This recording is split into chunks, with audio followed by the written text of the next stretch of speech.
Hello guys, welcome back to my YouTube channel. Last వీడియోలో Bengaluru to కోయంబత్తూర్కి వెళ్ళిన video అయితే upload చేశాను అనమాట. ఈ వీడియోలో కోయంబత్తూర్లో ఉన్న Isha foundation and timings, light show timings, అక్కడ చూడాల్సిన ప్లేసెస్, టెంపుల్ లోపలికి మొబైల్స్ అలో ఉందా లేదా, ఈ విషయాలు తెలుసుకునేకి వీడియో లాస్ట్ వరకు చూడండి. సబ్స్క్రైబ్ చేయని వాళ్ళు ఉంటే సబ్స్క్రైబ్ చేసుకోండి. Lord Shiva, I will show you wait. అది ఫైనలీ 450 కిలోమీటర్స్ తర్వాత లార్డ్ శివ గారు. ఓ మై గాడ్, బాగుంది ఫీల్. సో ఇంకా వీడియోలోకి వెళ్తే, ఇషా ఫౌండేషన్ కోయంబత్తూర్కి 30 కిలోమీటర్స్ దూరంలో ఉంటుంది. ట్రాన్స్పోర్ట్కి అయితే ఏం ప్రాబ్లం లేదు guys. Buses, cabs and autos number of దొరుకుతున్నాయి. సో నేనైతే బైక్లో వచ్చాను అనమాట, నాకైతే ఈజీ అయింది. ఇదే ఎంట్రన్స్. మన వెహికల్ అయితే డైరెక్ట్ స్టాచ్యూ దగ్గరికి వెళ్తాయి, కానీ ఎవరన్నా బస్సెస్ ఆర్ ఆటోలో వచ్చిన వాళ్ళు అవి లోపలికి రారనమాట. పార్కింగ్ ఫీజు కట్టాలని చెప్పి రోడ్లోనే డ్రాప్ చేస్తారు. సో అక్కడ ఎవరైనా హ్యాండిక్యాప్డ్ కానీ ఓల్డ్ పీపుల్ కానీ ఉంటే బుల్లక్ కార్ట్ సర్వీస్ ఉంది అక్కడ. So you can use that.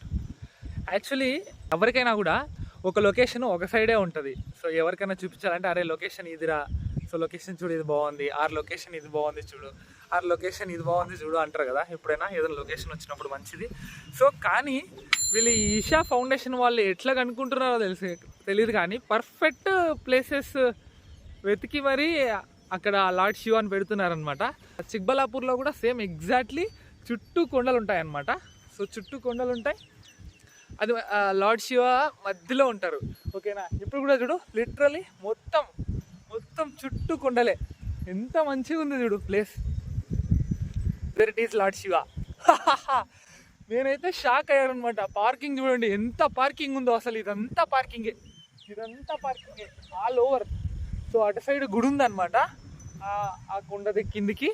So ఇక్కడంతా మొత్తం పార్కింగ్. సో ఇదో lord Shiva, I will show you wait. Think light show around 7 అట్లా ఉంటుంది. ఈ చిక్బల్లాపూర్లో ఉన్నప్పుడు నేను ఒకసారి వెళ్ళినప్పుడు 7:20కి వేసినారనమాట. సో ఇక్కడైతే తెలీదు. ఒకసారి అక్కడికి వెళ్ళి టైం కనుక్కొని మళ్ళీ అటు సైడ్ టెంపుల్ ఉందన్నాను కదా. సో ఆ టెంపుల్ ఫాస్ట్గా వెళ్ళి కవర్ చేసి వస్తాను. సో ఇక్కడికైతే ఫస్ట్ వెళ్ళి అక్కడ లైట్ షో ఎందుకో కనుక్కుంటాం. ఓకే,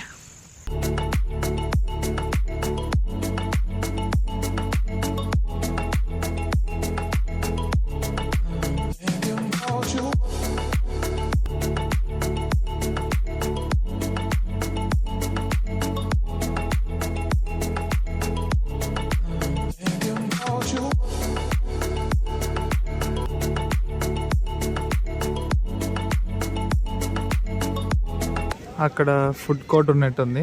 ఎస్, అక్కడ ఫుడ్ కోర్ట్ ఉంది. ఏదో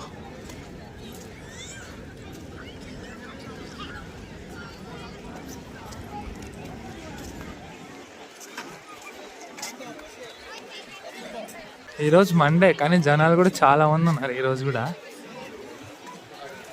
సో అది ఫైనలీ 450 కిలోమీటర్స్ తర్వాత లార్డ్ శివ గారు.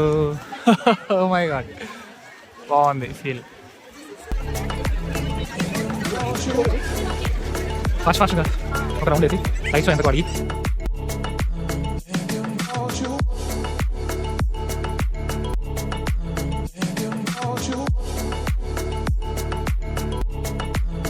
ఇది బ్యాక్ టు బ్యాక్ అనమాట. ఇట్లాంటివి చూడడం మురుడేశ్వర్లో కూడా చూసాం కదా, మురుడేశ్వర్లో కూడా చూసాను. ఆ స్టాచ్యూ మురుడేశ్వర్లో కూడా ఉంది. సో నెక్స్ట్ మళ్ళీ ఇక్కడే. సో 2 వీక్స్ ఉన్నిందా గ్యాప్? 3 వీక్స్ ఉన్నింది gap. So bullock cart service కూడా ఉంది ఇక్కడ. నడుచుకొని రాని వాళ్ళు ఆ బుల్లక్ కార్ట్లో రావచ్చు అనమాట. ఏదో శివలింగాలు అవన్నీ ఉన్నాయి ఇక్కడ. అక్కడ లోపలికి ఇక్కడ ఎంట్రీ చేయట్లేదు, కానీ అక్కడ చేస్తారనమాట చిక్బల్లాపూర్. వైఫ్ నిజంగా చెప్తున్నా, నా ఫీలింగ్స్ అసలు చెప్పుకోలేకున్నా, అంత మంచిగా ఉంది చూడు. అరే ఈ లొకేషన్ చాలా బాగుంది. టెంపుల్ అని చెప్పాను కదా, ఆ టెంపుల్ కానీ ఇక్కడ ఈ స్టాచ్యూ దగ్గరకు కానీ 8కి క్లోజ్ చేస్తారనమాట. సో లైట్ షో 7:20కి అంట. సో సో 7:22 నాకు అది 20 మినిట్స్ ఉంటుంది ఓకే లైట్ షో. సో 7:40 అవుతుంది అప్పుడే. సో ఆడ నుంచి ఇంకా జనాలలో వచ్చి ఆడ నుంచి బైక్ తీసుకొని ఆడ పోయి టెంపుల్ చూడలేమన్నమాట. సో టైం ఇంకా 6:50. సో ఇంకా హాఫ్ అన్ అవర్ ఉంది 7:20కి. సో ఈ గ్యాప్లో ఆ టెంపుల్ ఏదో చూసేసి వద్దామని చెప్పి వెళ్తున్నా. ఇదే టెంపుల్ ఎంట్రన్స్. కానీ ఇక్కడే ట్విస్ట్ ఏంటంటే గైస్, లోపలికి కెమెరాస్ ఆర్ మొబైల్ ఫోన్స్ అయితే అలో లేదనమాట. నాకు ఇక్కడికి వచ్చిన తర్వాతనే తెలిసింది.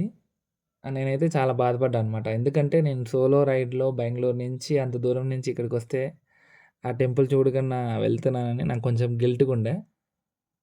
మళ్ళీ అక్కడ ఎంక్వైరీ చేస్తే అక్కడ కౌంటర్స్ ఉన్నాయన్నమాట. ఆ కౌంటర్స్‌లో మనం free of cost everything free guys. Only parking మాత్రమే కట్టాలి. So everything is free. So ఆ కౌంటర్‌లో మొబైల్ ఫోన్స్, కెమెరా పెట్టేసి టెంపుల్ లోపలికెళ్ళేసి రిటర్న్ అయితే వచ్చేసా అనమాట. అయిపోయిందనమాట day 1. So day 1 completed successfully. ఈరోజు ఏమేమి చేసామంటే బెంగుళూరు నుంచి కోయంబత్తూరుకి వచ్చాం. సో కోయంబత్తూరుకు రాగానే వర్షం పడింది. మళ్ళీ అప్పటికప్పుడు booking.comలో రూమ్ బుక్ చేసుకొని వెళ్ళి చెక్ ఇన్ అయ్యి బ్యాగ్ పెట్టేసి అక్కడి నుంచి కోయంబత్తూరు నుంచి ఇక్కడికి 30 కిలోమీటర్స్ ఉందన్నమాట. ఇషా ఫౌండేషన్కి 30 కిలోమీటర్స్ బ్యాగ్ అక్కడే పెట్టేసి వచ్చేసి ఇక్కడికి వచ్చాము. సో ఇక్కడికి వచ్చే టైంకి అరౌండ్ 6:30 అట్లా అయింది. సో ఇక్కడికి వచ్చి చూసారు కదా వ్యూస్, ఇందాక వీడియో స్టార్టింగ్లో excellent views, the best views అనమాట. అది చూసుకొని రికార్డ్ చేసుకొని మళ్ళీ లోపల టెంపుల్కి వెళ్ళామన్నమాట. టెంపుల్ లోపలికి మొబైల్ అలో లేదు. సో మొబైల్ పెట్టేసి లోపలికి వెళ్ళేసి మళ్ళీ మొబైల్ తీసుకొని ఫటాఫట్ ఇక్కడికి వచ్చే లోపల లైట్ షో అయిపోయింది. సో నేను లైట్ షో కావాలని కొంచెం నెగ్లెక్ట్ చేసిన టెంపుల్కి వెళ్ళాలని. ఎందుకంటే టెంపుల్ అవంతా ఇంకా చిక్బల్లాపూర్లో కన్స్ట్రక్ట్ అవ్వలేదు. నేను లైట్ షో చిక్బల్లాపూర్లో చూసేసాను అనమాట. సో అందుకే నేను రాలేదన్నమాట. ఐ మీన్ అంత ఫాస్ట్గా రాలేకపోయా యాక్చువల్లీ. లోపల చాలా బాగుంది అండ్ చాలా పెద్దది. లోపలికి వెళ్తూనే ఉంది. లోపల గర్భం గుడి దగ్గర వరకు చాలా బాగుండింది అనమాట. స్టార్టింగ్ నుంచి వాటర్ కానీ, ఆ లోపల కొలను కానీ, అక్కడ పిల్లర్స్ వే ఆఫ్ కన్స్ట్రక్టింగ్ కానీ చాలా బాగుండే. సో ఇదే అనమాట. నెక్స్ట్ ఇప్పుడు తినేసి రూమ్కి వెళ్ళి పడుకొని రేపు మార్నింగ్ మునార్కి అయితే స్టార్ట్ అవుతా. ఓకేనా, కేరళ.